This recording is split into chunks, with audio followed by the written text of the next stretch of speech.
안녕하세요. 박문기입니다.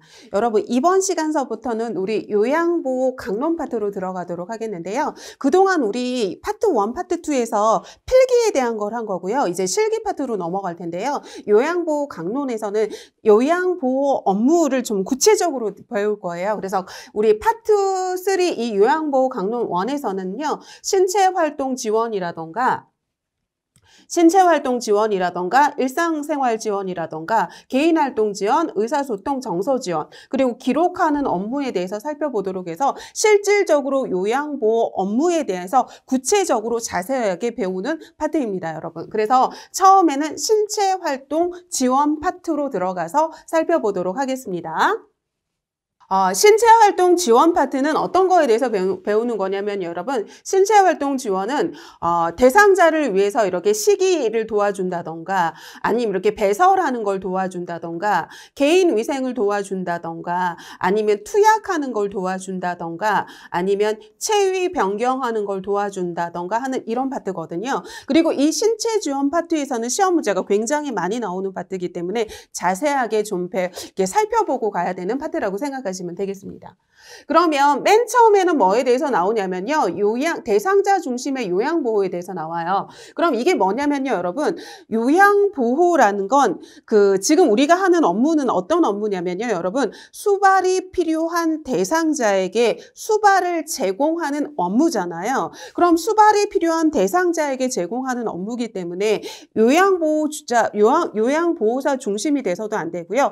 만약에 뭐 시설 중심이 돼서도 안 되거든요. 그렇기 때문에 이 업무는 대상자 중심의 요양보호가 이루어지도록 해야 되는 거거든요. 그래서 이 대상자 중심의 요양보호가 되도록 하기 위해서 대상자를 대하는 원칙에 대해서 어떻게 대해야 되는지, 대상자 중심의 요양보호가 되기 위해서 어떻게 대하는지에 대해서 원칙에 대해서 나오거든요. 그럼 이거에 대해서 먼저 살펴보도록 할게요. 그러면 수발이 필요한 대상자이지만 질병을 가지고 있는 대상자이지만 질병을 중심으로 보면 안 되고요. 질병보다는 사람을 중심으로 봐야 되는 거거든요. 그래서 지금 질병을 가지고 있는 대상자가 아니라 지금 어떻게 봐야 되는 거냐면 이 대상자의 존엄성, 인간적인 존엄성을 지켜주고 그 대상자에 맞게 개별화된 돌봄을 제공해 줘야 되는 거고요. 인간 중심으로 해야 되기 때문에 그 사람의 인간 중심으로 해야 되기 때문에 강제로 하면 안 돼요, 여러분. 그래서 요양보호 업무에 필요하다고 해가지고 지금 반드시 식사를 하셔야 돼요. 지금 반드시 이렇게 빨리 목욕을 해야 돼요 해가지고 무엇이든지 강제로 하면 안 되는 거고요. 다음에 뭐를 하면 안 되냐면 수면을 방해하면 안 되거든요, 여러분. 수면은 기억력을 유지하는 데 중요한 요소이기도 하고요. 제대로 된 수면을 취해야지만 이렇게 기억력뿐만 아니라 면역력을 유지해 주기도 하는 거거든요. 그렇기 때문에 내가 요양보호 업무를 한다고 해서 지금 대상자의 지금 수면을 방해하면 안 되거든요. 그래서 대상자가 지금 숙면을 취하고 있는데 기저귀를 갈아준다고 해서 이렇게 이불을 들썩인다던가 기저귀를 확인한다고 해가지고 수면을 이렇게 방해하면 안 되는 거고요. 다음에 억제대는 가능한 이렇게 하지 않는 게 좋거든요. 왜 억제대를 하지 않는 게 좋은 거냐면 억제대로 인한 여러 가지 피해점이 있거든요. 그럼 억제대를 하게 되면 환자의 체위 변경이 힘들어지잖아요. 그럼 체위 변경이 힘들어지면 계속적인 압박을 받게 되고요. 그리고 체위 변경이 힘들어지면서 이렇게 곱하기 시간이 더해지면서 이렇게 더해지면서 이 부분에 욕창이라는 게 생기게 되잖아요. 그래서 욕창이 잘 생기게 되고요. 움직이지 않으면 근력이 떨어지고요. 그리고 움직이지 않고 이렇게 가만히 있기 때문에 이렇게 혈액순환 같은 거 잘 안 되잖아요. 그래서 심장 기능 저하되고 혈액순환 잘 안 되죠. 그죠? 다음에 인지 기능도 저하되고 관절이 움직이지 않으니까 관절이 굳어 버리는 관절의 구축 증상 나타나고요. 그리고 움직이지 않기 때문에 골다공증이 생기거나 악화돼가지고 이렇게 골절로 이렇게 이어질 확률이 굉장히 큰 거죠. 그렇기 때문에 억제대는 하지 않는 게 좋은 거고요. 다음에 이렇게 체위 변경을 할 때 노인의 겨드랑이 있잖아요. 겨드랑이를 잡아 올리면 안 되는데 이렇게 대상자가 이렇게 있으면 이렇게 있잖아요. 그럼 그럼 대상자를 들어 올린다고 해가지고 여기 있는 겨드랑이를 잡고 이렇게 하면 이 겨드랑이 이 어깨 부위의 근육이 약해지면 탈골될 확률도 굉장히 높거든요. 그렇기 때문에 관절이 이게 그러니까 관절이 제자리에서 지금 이탈되는 거거든요. 그래서 탈구될 염려가 많기 때문에 겨드랑이를 잡아 올리지 않는 게 지금 원칙이라고 생각하시면 되겠습니다. 강제로 하면 안 되고요. 수면 방해하면 안 되고요. 억제하지 않고요. 다음에 겨드랑이를 이렇게 잡아 올리지 않는 게 이 대상자를 대하는 원칙이라고 생각하시면 되겠습니다. 다음에 그 다음엔 뭐에 대해서 살펴볼 거냐면요. 여러분 지금 신체 활동을 지원하기 위해서 대상자를 이렇게 마주보는 대면을 할 거예요. 그리고 대면하고 난 다음에 말하기 할 거고요. 그리고 말하고 난 다음에 환자를 만져야 될 거예요. 그리고 난 다음에 환자를 갖다가 서 있게 하는 거거든요. 서 있게 하기 뭐 이런 거에 대해서 살펴보도록 하겠습니다. 그러면 신체 활동을 지원하기 전에 지원할 때 이렇게 대상자랑 얼굴을 마주보고 대면하는 업무를 먼저 하게 되잖아요. 그럼 이렇게 대면을 할 때 어떻게 해야 되는지에 대해서 살펴볼게요. 그러면 대상자와 대면을 할 때는 어떻게 해야 되는 거냐면 대상자와 가까운 거리에 정면에서 대상자를 바라봐야 되는 거거든요. 그래서 이렇게 높은 데서 내려다보면 안 되고요. 아니면 이렇게 아래에서 올려다보는 것도 좋지 않고요. 그래서 대상자의 정면에서 가까운 거리의 정면에서 같은 눈높이로 이렇게 대면을 해야 되는 거고요. 이렇게 대면을 해서 눈을 맞췄잖아요. 그럼 눈을 맞출 때 어떻게 해야 되는 거냐면 한 1초 정도 이렇게 눈을 맞추고요. 눈만 맞추고 있으면 또 대상자가 이렇게 무서워하거나 이럴 수 있거든요. 그렇기 때문에 1초 정도 눈을 맞추고 2초 이내에 인사를 하고 말을 해야 된다고 생각하시면 돼요. 그래서 대상자를 대면할 때는 가까운 거리에 정면에서 같은 눈높이로 이렇게 눈을 맞추고 1초 동안 눈을 맞추고 2초 이내에 인사를 하거나 말을 시킨다고 생각하시면 되겠습니다.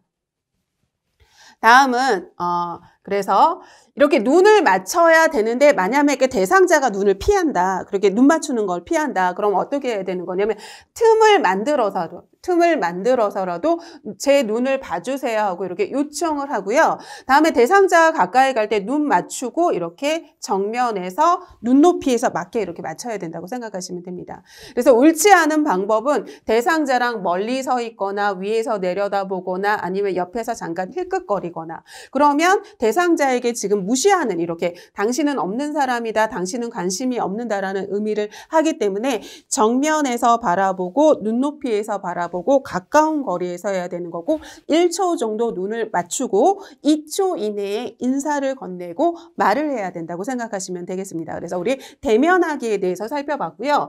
그리고 이제 대면을 했으면 그 다음엔 대상자에게 말을 해야 되는 거잖아요. 두 번째는 대면하고 말하기에 대해서 살펴보겠는데요.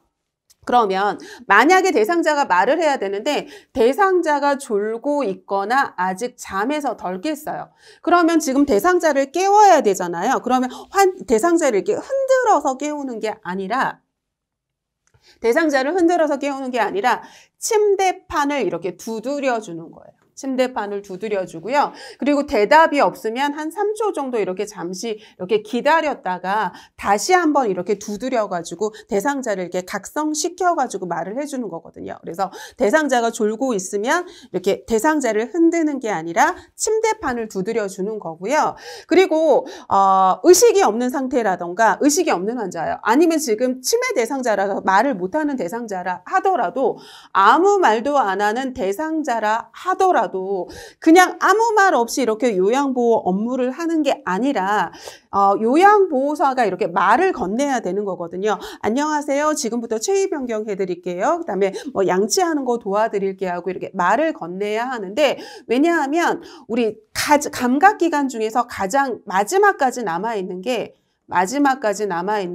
청각이거든요. 마지막까지 이렇게 남아있는 게 청각이기 때문에 이 환자가 지금 말을 못한다 하더라도 귀는 열려가지고 들을 수 있는 상황이 있을 수도 있는 거거든요. 그렇기 때문에 말을 못하는 대상자라 하더라도 어떤 요양보호 업무를 하기 전에는 꼭 요양보호사가 먼저 설명을 하고 인사를 먼저 건네야 된다고 생각하시면 되고요. 그리고 말을 건널 때는 항상 어떻게 해야 되는 거냐면 긍정형 문장으로 얘기를 해줘야 되는 거고요. 그리고 내가 무언가를 말하고 난 다음에 바로 하는 게 아니라 3초 정도 기다리고 난 다음에 어떤 업무를 시행한다고 생각하시면 되죠. 그리고 만약에 대상자가 눈으로 봐야 될 게 있으면 뭐 위에서 바라봐 주는 거 아니고 밑에서 바라보는 게 아니고 눈높이에서 보여주면서 말을 한다고 생각을 하시면 되는 거죠. 그래서 이렇게 오시면 돼요, 여러분.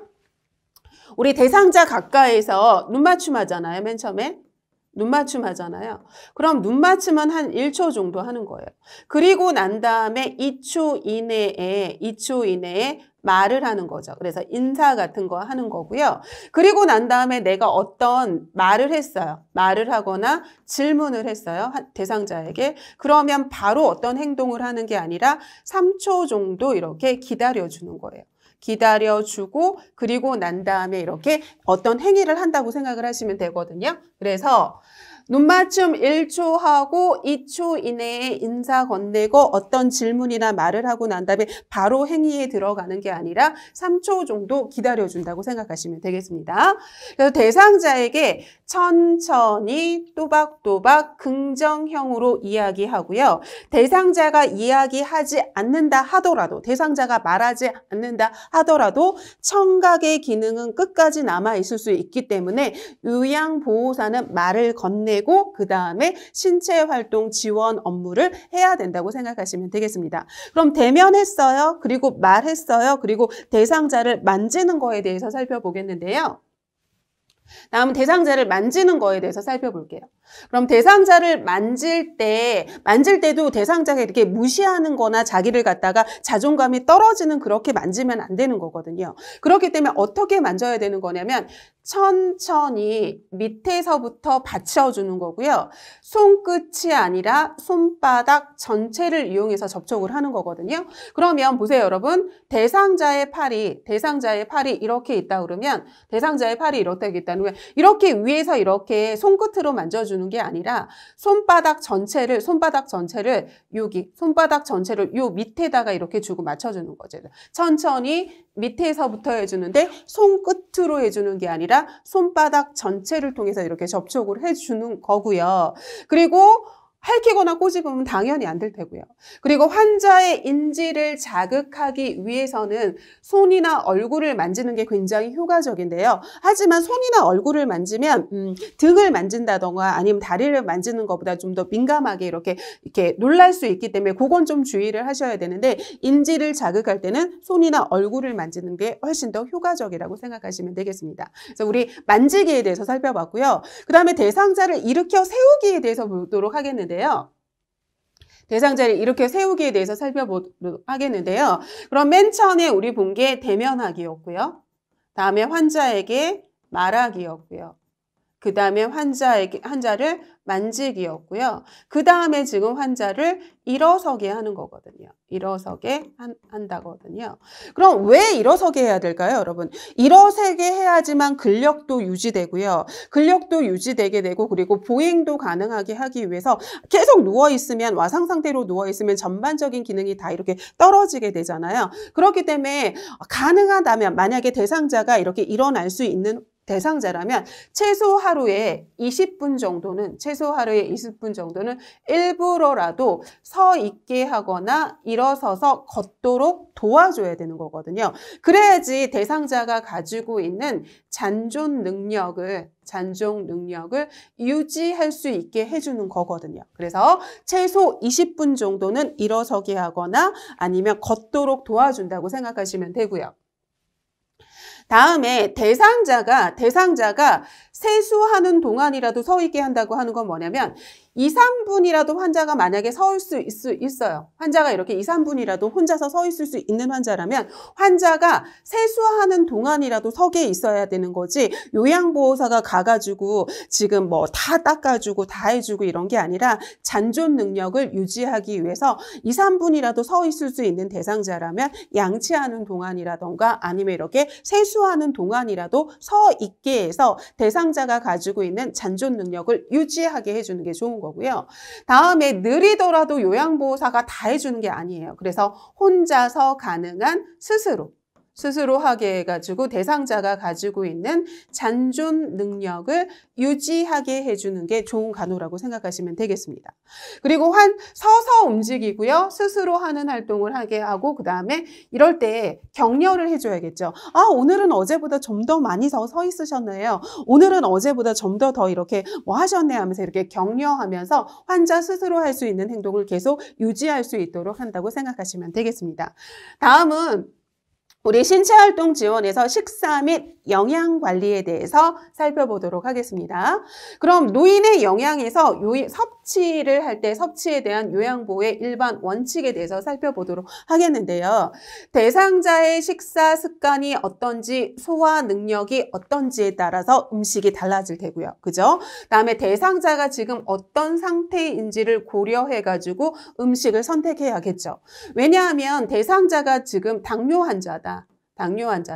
아니면 대상자가 지금 고혈압 환자다. 그러면 이거에 맞는 치료 시기를 제공을 해야 되잖아요. 치료 시기를 제공을 해야 되는 거고 대상자가 지금 삼킨 능력이 없다. 연화 능력이 없다. 대상자가 지금 삼킨 능력이 이렇게 떨어졌어요. 그럼 연화를 할 수 있게 어떻게 해줘야 되는 거냐면 갈아서 만든 음식이라던가 아니면 이렇게 물 같은 그런 유동식을 제공을 해줘야 되는 거기 때문에 대상자의 상태를 고려해서 음식을 선택해야 되는 거고요. 역시 대상자에게 맞는 식사 방법, 그래서 식사 방법 경구로 준다던가 아니면 지금 환자가 의식이 없는 상태다 그러면 우리 비위관을 통해서 경관 음식을 준다던가 환자에 맞게 속도나 음식의 온도 등을 배려해야 되는 거고요.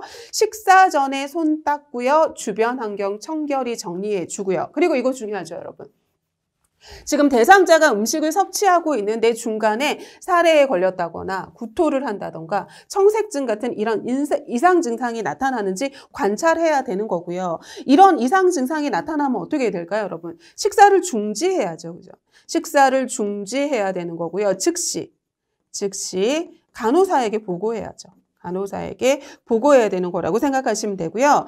다음에 대상자 존중에서 요구를 최대한 반영하고요. 요양보호사가 무조건 다 모든 서비스를 제공해 주는 게 아니라 대상자의 잔존 능력을 유지하기 위해서 대상자가 스스로 할 수 있는 거는 최대한 스스로 할 수 있게 해서 잔존 능력을 유지할 수 있도록 도와주는 게 일반 원칙이라고 생각하시면 되겠습니다. 다음은 노인의 영양 사정에 대해서 살펴보겠는데요, 여러분. 노인이 영양 결핍이 되는 그 위험 요인이나 그 지표에 대해서 살펴보도록 하겠는데요. 영양 결핍이 되는 위험 요인에는 부적절하게 음식을 섭취했다던가 아니면 지금 음식에 지금 내가 영양을 섭취하는 거에 이렇게 방해를 주는 이 약물을 사용하고 있다던가 아니면 지금 알코올 중독이라던가 우울로 인해서 지금 식욕이 떨어져 있다던가 아니면 내가 삼킴 능력, 연화 곤란으로 삼키지 못한다 그러면 음식을 잘 섭취하지 못할 거 아니에요. 그럼 여러 가지 이런 요인들로 인해서 뭐로 이어질 수 있는 거냐면 영양 결핍으로 이어질 수 있는 거죠. 그러면 내가 돌보고 있는 대상자가 영양 결핍이 나타나는 그런 주요 지표가 어떤 건지 살펴보겠는데요. 그러면 영양 결핍이 나타날 수 있는 이 주요 지표로는 가장 중요한 게 잘 못 먹으니까 잘 섭취를 하지 못하니까 체중 감소가 나타날 거예요. 그래서 체중 감소가 가장 중요한 지표라고 보시면 되는 거고요. 체중이 감소하니까 마르고 약해 보이고 체중 감소가 나타나니까 이게 영양 결핍이 되니까 여러 가지 신체 기능 저하되고 그리고 지금 상처 회복도 지연되고 다음에 잘 먹지 못하니까 이렇게 탈수 상태에 빠질 수밖에 없는 거죠. 그래서 지금 지표에 대해서 살펴봤고요. 다음에 식사하는 걸 관찰하는 거에 대해서 살펴보겠는데요. 여러분, 식사를 관찰할 때 지금 음식 서치라든가 음식의 종류라든가 여러 가지 이런 상태에 대한 정보 필요하고요. 다음에 언제 식사를 했는지 식사 간격 아니면 음식의 종류, 음식의 양을 기록해야 되는 거고요. 다음에 식사하는 도중에 음식을 잘 삼키는지 기침을 하는지 관찰해야 되고요. 다음에 노인이 좋아하는 음식이 뭔지 식습관을 사정하고요. 다음에 투약하는 약을 갖다가 지금 섭취하는 거에 어떤 영향을 미칠 수 있는 이 투약하는 약과 음식의 상호작용을 갖다가 파악하는 게 좋다고 생각하시면 되겠습니다. 그러면 그 다음 뭐에 대해서 살펴보겠냐면요. 여러분, 식이의 종류에 대해서 살펴보도록 하겠는데요. 식이의 종류에는 일반식도 있고요. 잘게 썬 음식도 있고요. 갈아서 만든 음식도 있고요. 물처럼 된 유동식도 있거든요. 그럼 이거를 선택할 때 환자의 상태에 따라서 이렇게 다르게 해주는 거잖아요. 그럼 이걸 어떻게 생각하시면 되냐면요. 여러분, 치아에 문제가 있는지, 지금 치아의 문제, 그럼 치아에 문제가 있으면 잘 씹지 못하는 저작의 문제가 있을 거고요. 그죠? 문제가 있을 거고요. 아니면 또 뭐에 대해서 살펴보는 거냐면 삼킴 능력이잖아요. 삼킴 능력이 지금 떨어져 있는지, 삼킴 능력을 갖다 우리 뭐라고 하는 거냐면 연화 능력이라고 하잖아요. 그럼 이 두 가지에 따라서 지금 식사의 종류를 선택한다고 생각을 하시면 되거든요. 그럼 일반식이라고 하는 건 우리 일반 사람이 먹는 걸 일반식이라고, 우리가 흔히 먹는 걸 일반식이라고 하잖아요. 그러면 지금 치아에 문제도 없고 삼킴 능력에 문제도 없는 사람은 일반식을 먹는다고 생각하시면 돼요. 그래서 치아에 문제, 이걸 1번이라고 생각하고 이걸 2번이라고 생각하시면 1번에도 지금 문제가 없고요. 다음에 지금 2번에도 지금 삼킴 능력에도 문제가 없어서 소화 잘 시킬 수 있는 대상자가 일반식 먹는 거고요. 그런데 지금 치아가 적어가지고 지금 치아에 문제가 있대요. 그러는데 삼키는 데는 지금 문제가 없대요. 그러면 이때는 삼키는 데 문제가 없기 때문에 이렇게 반찬 같은 거를 잘게 썰어가지고 이렇게 저작하는 걸 도와주는 거라고 생각해서 잘게 썬 음식을 제공해 준다고 생각을 하시면 되고요. 다음에 세 번째는 삼키기 힘든 대상자예요. 삼키기 힘든 대상자. 그래서 2번에 지금 문제가 있는 환자죠. 삼킨 능력에 문제가 있으면 삼키지 못하잖아요. 그러니까 약간의 점도가 있게 이렇게 음식을 다 갈아가지고 이렇게 준다고 생각을 하시면 되고요. 이렇게 갈아서 줬는데도 삼킴에 문제가 있다. 그러면 그때는 물처럼 된 수분이 많은 이런 유동식의 형태를 준다고 생각하시면 되는 거죠. 그래서 식이의 종류를 선택할 때는 치아의 문제, 저작의 문제가 있는지 아니면 삼키는 거에 문제가 있는지에 따라서 결정을 하는데 일반식은 치아에 문제가 없고 삼킴 능력에 문제가 없는 사람이 먹는 거고 잘게 썬 음식은 삼키는 데는 문제가 없는데 치아에 문제가 있는 사람은 잘게 썬 음식을 먹는 거고 다음에 갈아서 만든 음식은 삼키기 힘든 대상자가 먹는 거고 이렇게 갈아서 줬는데도 불구하고 삼킴을 못하는 대상자는 물처럼 생긴 이 유동식을 준다고 생각하시면 되겠습니다.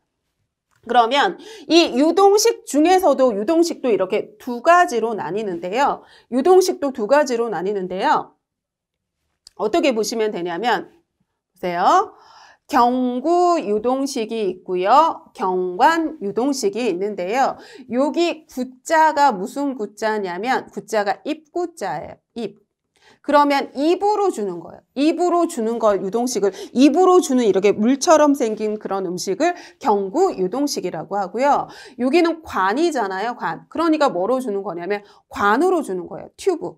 관. 튜브로 주는 거거든요. 그래서 우리 비위관으로 준다던가 아니면 위관으로 준다던가 해가지고 이렇게 관을 통해가지고 줄을 통해가지고 주는 걸 경관 유동식이라고 생각하시면 되거든요. 그러면 입으로 주는 거를 갖다가 경구 유동식이라고 하는 거고 다음에 입으로 주지 못하는 거잖아요. 그럼 삼키지 못하는 사람 같은 경우나 아니면 의식이 없는 환자는 경관 유동식을 주겠죠. 그래서 연화의 능력이 없는 거예요. 지금 삼키지 못하는 거죠.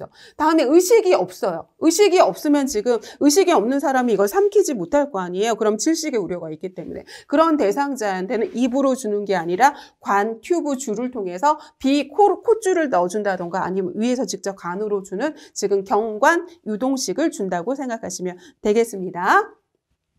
그럼 그 다음에는 식사할 때의 자세에 대해서 살펴보도록 하겠는데요. 식사할 때 올바른 자세를 할 텐데 지금 식탁의 높이부터 정해볼게요, 여러분. 식탁의 높이부터 정해보도록 하겠습니다. 그럼 식탁의 높이는 의자에 앉았을 때 식탁의 윗부분이 대상자의 배꼽 높이라고 생각을 하시면 되거든요. 그러면 대상자가 이렇게 앉아 있어요, 여러분. 대상자가 이렇게 앉았을 때 이렇게 식판이 있어요, 이렇게. 식판이 이렇게 있어요. 그럼 식판이 있으면 이 식판의 윗부분이죠. 식판의 윗부분이 지금 대상자의 어느 높이로 와야 되는 거냐면 배꼽 높이로 온다고 생각을 하시면 돼요. 그래서 식탁의 높이는 의자에 앉았을 때 식탁의 윗부분이 대상자의 배꼽 높이에 되는 거고요. 만약에 대상자가 이렇게 앉아 있는 상황이다. 그럼 앉아 있으면 의자의 높이는 어떻게 해야 되는 거냐면 발바닥이 지금 바닥에 닿을 수 있어야 되는 거거든요. 그럼 대상자가 이렇게 앉아 있다고 생각을 해보세요. 이렇게 앉아 있다고 생각을 해보시면 이렇게 의자에 이렇게 앉아 있어요. 이렇게 의자에 앉아 있어요. 그럼 의자에 앉아 있으면 대상자의 발이 지금 이렇게 발이 발바닥에 닿아 있어야 되는 거거든요. 떠 있으면 균형 감각에 문제가 있기 때문에 이렇게 발바닥이 닿아야 되는 거죠. 그래서 발바닥이 바닥에 닿아야 되는 거고요. 다음에 뒤에 등받이 있어야 되는 거고요. 옆에 팔걸이 있어야 되는 거거든요. 그래서 등받이, 팔받침이 있어야 된다고 생각하시면 되는 거죠. 다음에 의자에 앉아 있을 때 이렇게 환자의 등이 의자에 이렇게 들어가도록 이렇게 깊숙이 앉아 있어야 되는 거죠. 그래서 대상자가 막 이런 식으로 앉아 있으면 안 되죠. 의자는 지금 여기 있는데 대상자가 이렇게 미끄러지듯이 이렇게 앉아 있으면 안 되니까 이렇게 깊숙이 들어 넣어야 되는 거죠. 그래서 의자 안쪽에 깊숙이 앉고 팔꿈치를 들어 올릴 수 있도록 충분히 당기는 거고요. 다음에 휠체어를 갖다가 앉아 있을 때도 식탁 가까이 가두는 거죠. 그래서 휠체어 앉아 있을 때도 식탁 가까이에 붙여주는 거고요. 팔을 올렸을 때 펴내야 되는 거고요. 다음에 환자가 침대에 걸터 앉을 수도 있거든요, 여러분. 그러면 환자가 침대에 걸터 앉을 수도 있는데 이럴 때도 어떻게 해야 되는 거냐면 지금 이렇게 베드가 이렇게 있잖아요. 지금 이렇게 베드가 이렇게 있어요. 그죠? 베드가 이렇게 있는데 그럼 환자가 지금 이렇게 앉아가지고 이렇게 걸터 앉아 있을 수 있거든요. 이렇게 발을 이렇게 걸터 앉을 수도 있어요. 그럼 이렇게 걸터 앉았을 때 환자가 이렇게 걸터 앉았을 때 여기가 지금 발바닥이 바닥에 이렇게 닿아가지고 안정감 있게 해줘야 되는 거고요. 그리고 난 다음에 환자가 이렇게 좌우로 이렇게 움직일 수 있기 때문에 여기 오른쪽이나 이렇게 왼쪽에 쿠션을 대줘가지고 안정감 있게 앉아있도록 해줘야 되는 거죠. 그래서 앉아있을 때는 어느 정도 균형을 잡을 수 있게 침대에 걸터 앉아서 식사할 수 있는데 넘어지지 않도록 왼쪽이나 오른쪽에 쿠션 대주고요. 역시 발바닥이 바닥에 닿아야 된다고 생각하시면 됩니다. 침대에 걸터 앉는 경우에도 발의 바닥이 완전히 바닥에 닿아야 되는 거고 닿지 않으면 지금 발 받침대라도 줘가지고 지금 안정감 있게 해줘야 된다고 생각하시면 되겠습니다. 다음에 대상자가 앉아있게 해주는 게 가장 좋은 건데요. 대상자가 지금 앉아있지 못하는 경우가 있잖아요. 그럴 때는 우리 식사할 때 앉아있지 못한다 하더라도 이렇게 침대를 위로 올려줘야 되는 거거든요. 그렇기 때문에 일어나거나 앉아있을 수 없는 경우에는 누워있다 하더라도 침대를 30도에서 이렇게 60도 정도 이렇게 침대를 이런 식으로 침대를 이렇게 올려줘야 되는 거죠. 그죠? 침대를 이런 식으로 올려줘야 되는 거고요. 그리고 이렇게 올려주고 난 다음에 식사를 할 때 삼키기 쉬운 자세를 해야 되는 거잖아요. 그럼 삼키기 쉬운 자세가 고개를 숙여서 턱을 당기는 자세거든요. 그래서 머리를 앞으로 숙이는 거예요. 그리고 난 다음에 턱을 당기면 이렇게 기도로 넘어가지 않고 음식물이 기도로 넘어가지 않고 식도를 통해서 이렇게 잘 들어갈 수 있어 삼키기 쉬운 자세가 되는 거거든요. 그래서 기도 흡인을 방지할 수 있는 거죠. 그래서 머리는 약간 앞으로 숙이고 이렇게 있으면 머리는 이렇게 약간 앞으로 숙이고 머리는 약간 앞으로 숙이고 턱은 당기는 자세를 해서 삼키기 쉬운 자세를 해야 된다고 생각하고 지금 앉아 있을 수 없는 대상자 같은 경우는 침대라도 30도에서 60도 정도 상승시켜야 된다고 생각하시면 되겠습니다. 다음에 그 다음도 굉장히 중요한데요, 여러분. 편마비 대상자예요. 편마비 대상자. 그럼 편마비 대상자는 어떻게 해야 되는 거냐면 옆으로 눕힐 때 건강한 쪽이 밑으로 가야 돼요, 여러분. 이렇게 대상자를 갖다가 이렇게 옆으로 눕힌다고 할 때 여기 이 밑에 가 있는 부분이 건강한 쪽이 밑으로 가야 되는 거고요. 다음에 마비된 쪽이 위쪽으로 가야 되지 여기가 건강한 쪽으로 같아야지만 여기를 지지해줘서 안정된 자세를 할 수 있는 거거든요. 그래서 건강한 쪽이 밑으로 가서 제대로 이렇게 지지해줘가지고 지금 환자가 안전된 자세를 해주는 거고요. 다음에 이 마비된 쪽 위쪽은 이렇게 뒤에다가 이렇게 쿠션 같은 거 대줘가지고 베개나 쿠션 대줘가지고 지금 안전된 자세를 취하게 해주는 거죠. 그래서 편마비 환자는 옆으로 눕힐 때 건강한 쪽이 밑으로 가게 해서 지지되고 안정된 자세를 해주는 게 굉장히 중요하다고 생각하시면 되겠습니다. 다음에 식사도끼에 대해서 볼 건데요. 식사도끼에서 경구로 주는 경구 영양이랑 다음에 관을 통해서 주는 경관 영양에 대해서 살펴볼 거거든요. 그럼 경구 영양에 대해서 먼저 살펴보도록 하겠습니다. 그럼 입으로 주는 거죠. 경구라는 건 입구자라서 지금 대상자의 입으로 주는 거예요. 그러면 대상자가 편안한 식사가 되도록 해야 되는 거고요. 다음에 식사 전에 몸을 움직이거나 잠시 밖에 나가서 맑은 공기를 마시면 기분이 좋아지고 뭐가 증진이 되는 거냐면 식욕이 증진되거든요. 그래서 식사 전에 몸을 움직여서 식욕을 이렇게 촉진할 수 있도록 해주는 거고요. 다음에 대상자가 입맛이 없어요. 지금 식욕이 없어요. 그럼 어떻게 해줘야 되는 거냐면 음식을 조금씩 여러 가지 줘야 되는 거예요. 음식을 조금씩 여러 가지 주고요. 그리고 좀 더 시각적으로 예쁘면 좋잖아요. 그렇기 때문에 반찬의 색깔을 보기 좋게 담아내는 거고 아니면 그릇을 좀 예쁘게 해준다던가 뭐 이래가지고 음식을 조금씩 여러 가지로 주고 색깔을 예쁘게 해준다고 생각하시면 되겠습니다. 다음에 이 대상자 같은 경우에는 시설에 입소한 대상자도 있고요. 그래서 우리 대상자가 두 대상자가 있잖아요. 재가급여를 받는 대상자가 있고 그 다음에 시설급여를 받는 대상자가 있잖아요.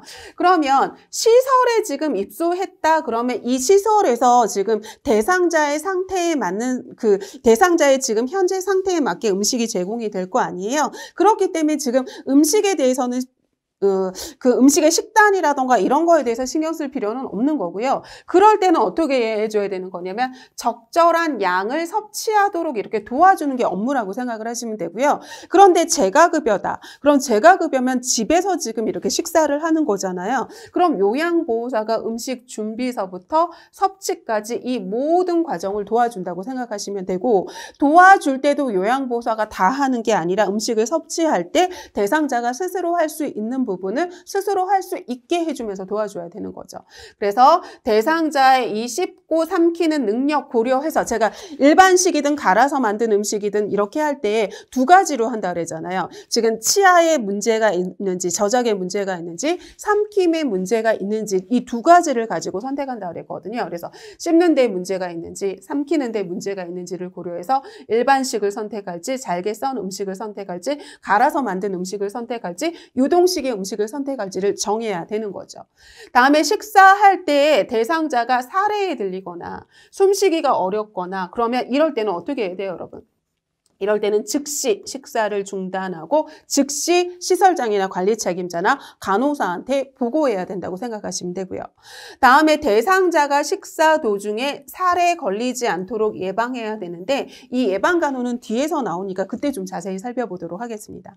다음에 대상자가 천식이 있거나 폐의 질병이 있는 경우에는 숨을 쉬기 힘들기 때문에 보다 천천히 이렇게 줘야 되는 거거든요. 그래서 음식을 줄 때 좀 더 주의해서 줘야 된다고 생각하시면 되는 거고요.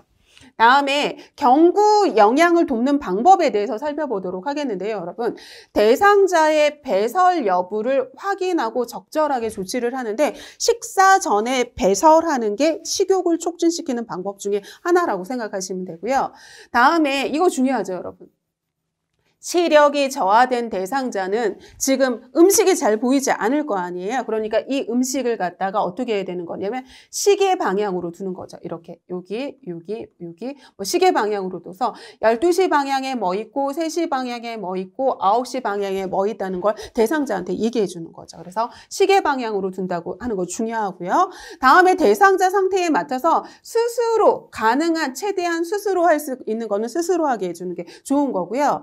다음에 다음에 누워있는 대상자라 하더라도 침상 머리를 30도에서 60도 정도 이렇게 올려서 준다 그랬잖아요. 그렇기 때문에 가능한 상체를 세운 편안한 자세. 그래서 상체를 세워야 되는 거니까 침대 머리를 30도에서 60도 정도 이렇게 상승시켜줘야 된다고 생각하시면 되고요.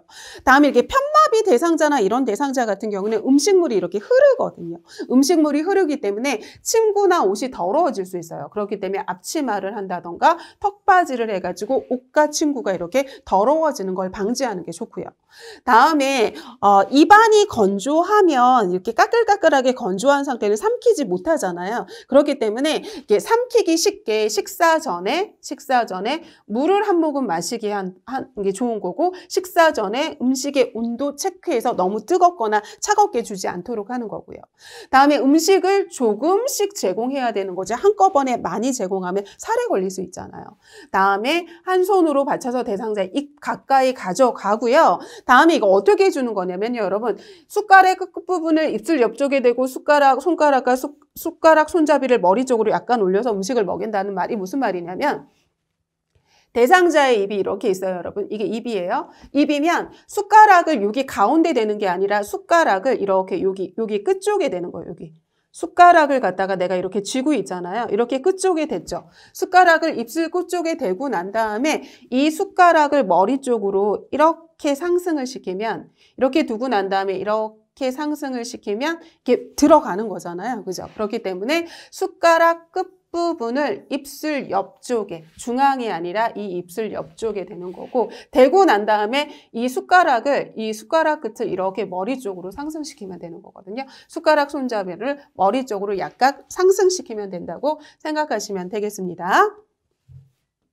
그리고 대상자가 평소 먹는 습관으로 이렇게 식사를 제공하는 게 좋은 거거든요. 그렇기 때문에 대상자가 오른손 손잡이다. 그럼 오른쪽에서 밥을 먹여주는 게 편안하고요. 편마비 대상자다. 그러면 건강한 쪽에서, 아까 우리 옆으로 누운 자세라도 이렇게 잘 지지해주기 위해서 건강한 쪽이 밑으로 내려갔잖아요. 그럼 이걸 먹일 때도 지금 건강한 쪽에서 먹여야지 잘 저작할 수 있고 삼킬 수 있겠죠. 그러니까 건강한 쪽에서 이렇게 넣어주는 거고요. 다음에 음식을 다 삼킨 걸 갖다가 확인하고 난 다음에 넣어줘야지, 아직 입에 있는데 또 넣어주면 살에 걸릴 수 있거든요. 그러니까 다 먹은 거 확인하고 넣어주고요. 다음에 빨대를 사용해서 이렇게 먹는다. 그럼 빨대를 잘 고정하지 못한다. 그러면 한 대상자의 손가락 사이에 빨대를 고정한 후에 입에 물리고요. 그리고 빨대를 사용할 때는 굵은 빨대를 사용하는 게 좋거든요. 굵은 빨대를 사용해서 이렇게 국물을 섭취하게 하는 게 좋은 거고요. 다음에 편마비 대상자는 이 반쪽이 마비가 되면 입술 이렇게 음식이 흐르고 이 안에 저작을 못하고 그러기 때문에 음식이 남아있을 경우가 많거든요. 그렇기 때문에 마비된 쪽이 입가에 흐르는 물 닦아주고요. 다음에 입안에 음식이 있기 때문에 이걸 알지 못하기 때문에 먹고 난 다음에 이 안에 낀 음식을 갖다가 뱉을 수 있도록 도와주는 거고요. 그리고 난 다음에 식사 다 하고 난 다음에 양치질하게 하거나 입안을 헹구게 하는 거고요. 그죠? 다음에 의치를 착용하고 있다 그러면 의치를 깨끗하게 닦는 거죠. 다음에 가능하다면 식사 후 30분 정도는 이렇게 앉아 있도록 해가지고 소화가 되는 거를 도와준다고 생각하시면 되겠습니다. 그래서 이번 시간에는 우리 여기까지 하고요. 다음 시간에 마저 살펴보도록 하겠습니다. 수고하셨습니다.